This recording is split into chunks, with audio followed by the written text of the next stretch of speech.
SKYROCK, your quantum solutions.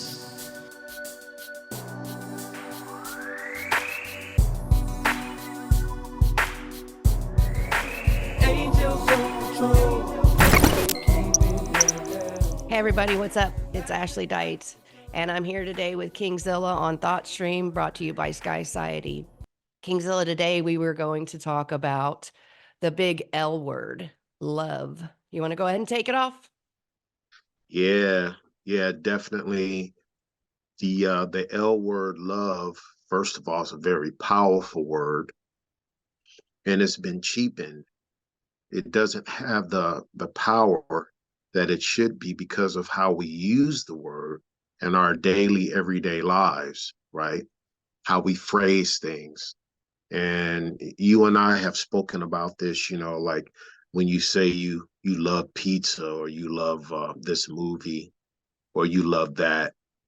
I've been working on just within myself, making sure that I don't use the L word in reference to things like that, because love is powerful. And when we think about the real true meaning of it, first let's go to what Christ did when he died and took on humanity's sins. That's love. That's a very powerful thing. So when we mention that word, and especially when we put that word on someone else, you really should mean that. You really should understand what you're saying. Most definitely. You wouldn't die for pizza. So, do you love it or do you enjoy it? And we think Yeah. about this: God so loved the world that he gave his only begotten Son, who Hmm. died for us, right? And resurrected, which is wonderful. But he also laid his life down. So when we're using the term love, that's the most powerful force in the universe. And we should be using that term, that frequency, that vibration for which true intended purpose. So when we use that word, people know it has meaning, and we know it has meaning. And then that's how it alchemizes us. Yeah. Yeah. Yeah. You know,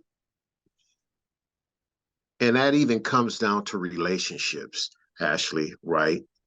What I see a lot today is that I think people are in lust with maybe their spouse or the person that they're in a relationship with, because um lust can get, how can I put this, sometimes there is a halfway medium there, where a lustful feeling can give you the illusion of love, because of whatever it is this person is doing for you. It makes you want to have more of it, and it doesn't necessarily actually have to be a physical thing why you lust for someone, right? And the difference between lusting and then loving.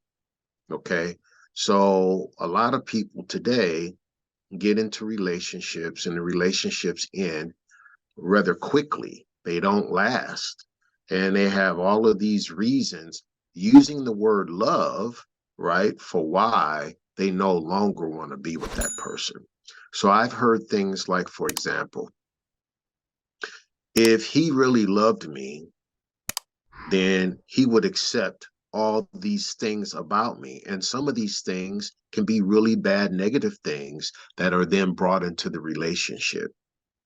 And possibly what that person is truly showing in the form of love is letting that person know, hey, let's work on correcting this particular behavior or this particular anything, so that we could be equally yoked and move in this particular direction. But people are so in love with themselves to where they don't want to hear truths about themselves. Therefore, it creates a situation where a lot of relationships aren't lasting, or the lust that they have for this person. And again, that doesn't necessarily have to be a physical thing. When that burns out and you don't have love, then you don't have anything in a relationship, right? So, our marriage divorce rates are very high in this country.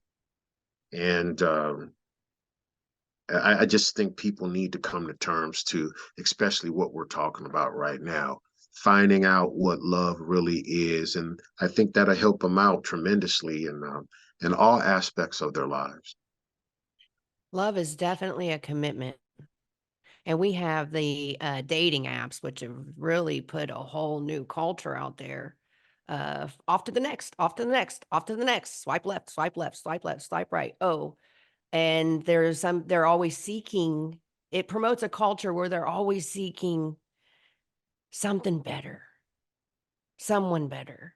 Not, hey, can I look at this person and despite their age, as they age and grow old, still love them, Mm-hmm. still want to Mm-hmm. be around them, still want Mm-hmm. to work with them, enjoy their company, help Right. them when they get sick, do nice things, be thoughtful, and enrich their lives. Because that's really what partnership is supposed to be. I'm going to enhance you. You're going to enhance me. This is the project we're going to work on together. This project is so sacred, so noble, and so honorable that even when we get frustrated with each other, we don't walk away. And that takes work. That's work, especially today, because like what you just said, it's so easy to throw someone away. So easy to, like, taking an empty juice bottle and throwing it in the trash. I mean, it literally has become that easy for people to just throw another person away and be like, next. It's easier. That comes There's down to a condition of the heart. What is the state of your heart and how you view this other person? What state are you in? And I don't know, Ashley, it gets pretty difficult because I've been in, my relationship for my marriage for, well, God willing, August of this year will be 38 years. wow.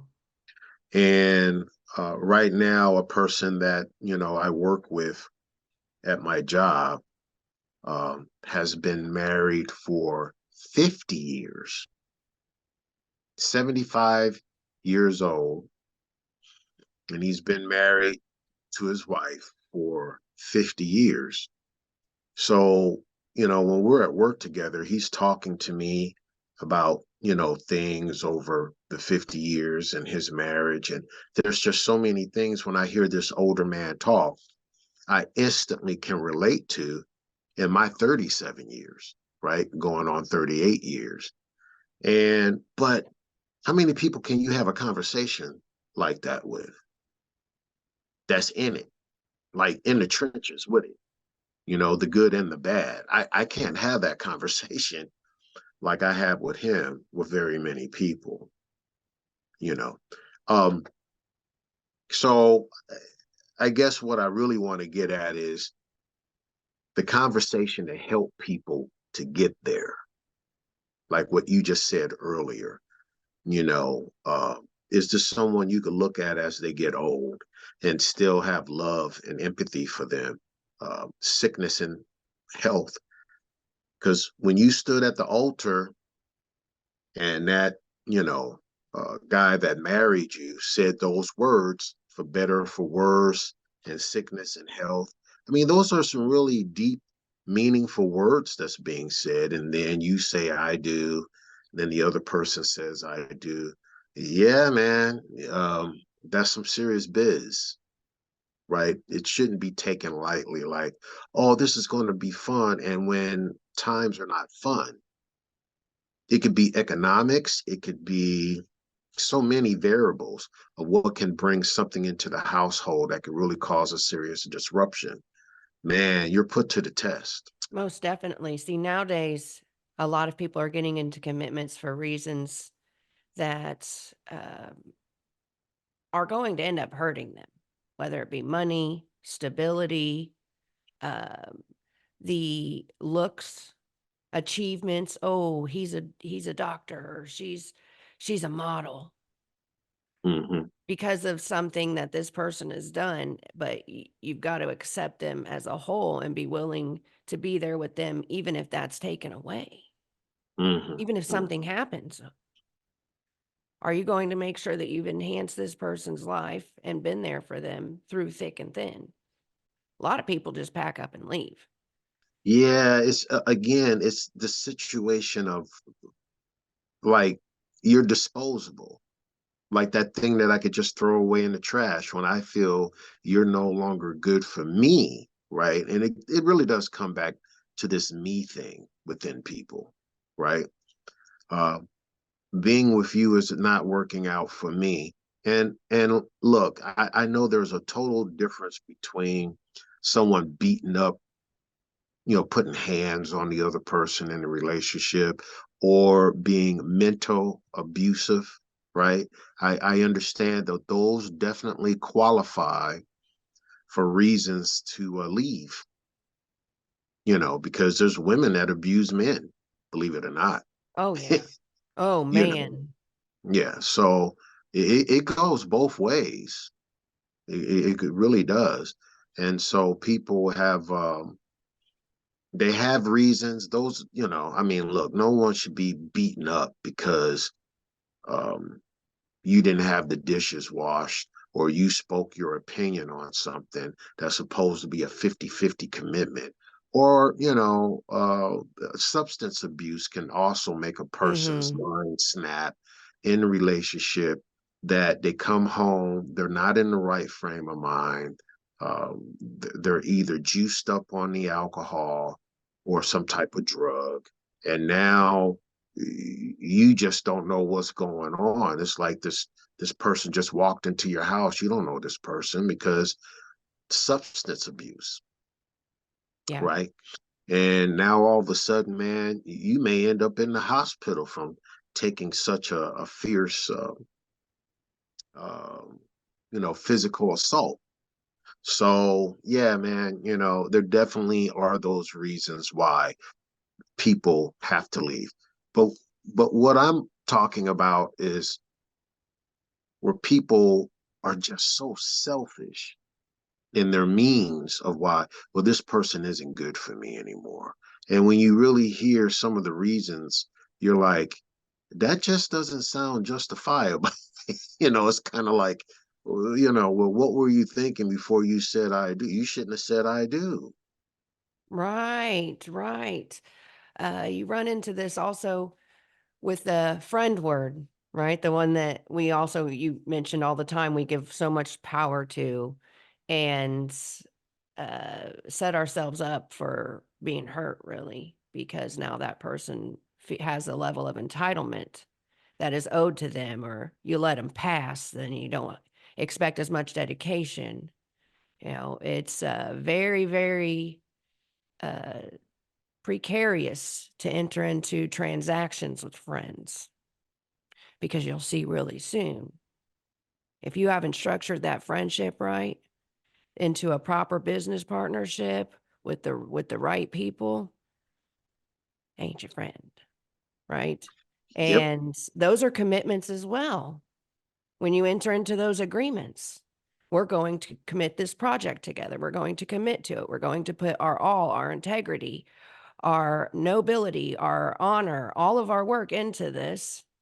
And then, uh, I love you, friend. Do you? Things are different. Mm-hmm. Things are different. And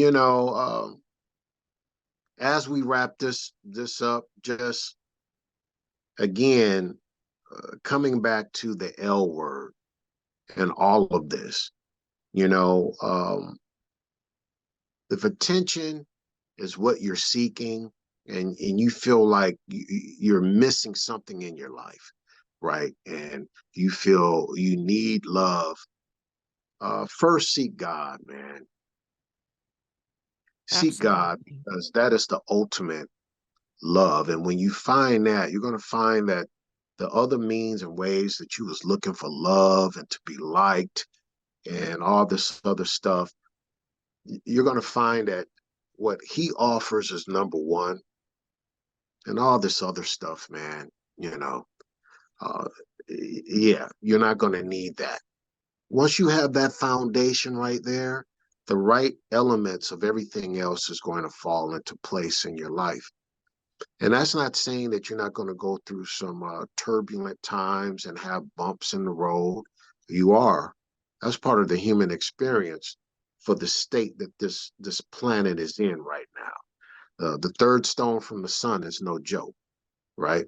It's no joke, right?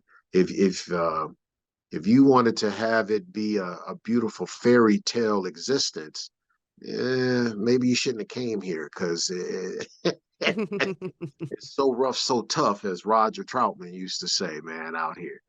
But with God's help, you could get, past these things. You can be successful.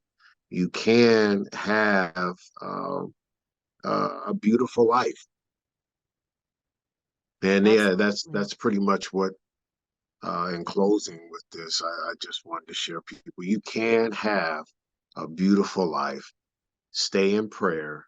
Make sure God is in the mix. There it is.